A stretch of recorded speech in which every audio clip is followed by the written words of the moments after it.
So let's talk about what good tracking infrastructure looks like in 365. SharePoint Lists.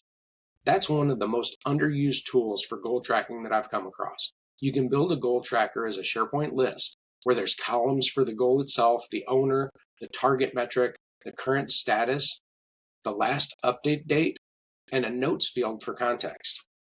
Views let you filter it by department, owner, status, so a manager can see all of their team's goals at once, or filter to just the goals that are at risk.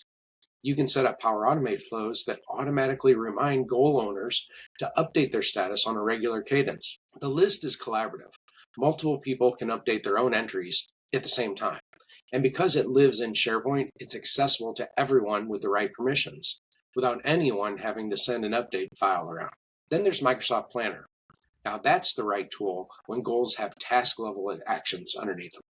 If achieving a goal requires completing a specific set of tasks, Planner lets you build those tasks out, assign them, set due dates, and track completion, all connected to the goal they're serving.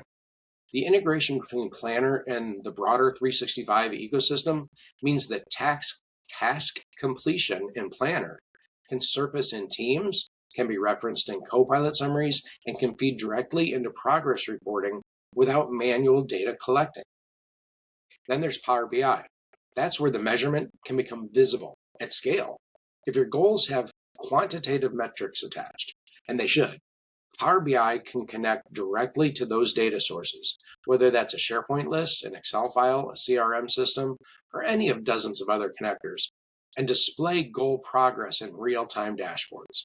A manager can open a Power BI dashboard and see at a glance how every team goal is tracking against the target, which ones are on pace, which ones need attention, and where trends are moving in the right or wrong direction. That visibility, without requiring anyone to manually compile a status report every week, is one of the highest value uses of Power BI in an organization. Now, I want to address Microsoft Viva goals.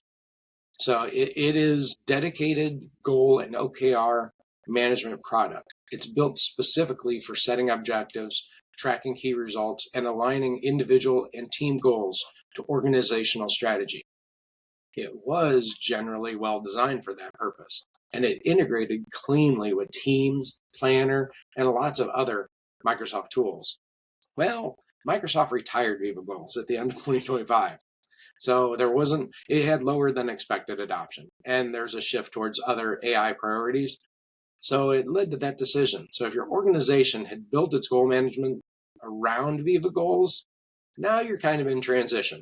And there are good 365 alternatives available, or there's other tools like TeamFlex that embed directly in Teams, and it connects to Planner and Outlook as well. So I'm telling you this not to alarm anyone, because I just want to let you know it's a useful illustration of something we should all keep in mind when we build workflows around specific tools. The tools can change. We're not working on tools, right? The principles don't change. So whether you're using Viva Goals or a SharePoint list or a third-party platform, the SMART goal framework, the alignment principles, and the tracking discipline we're talking about today, that's what make any tool work. The tool is the container. The practice is what produces the outcome.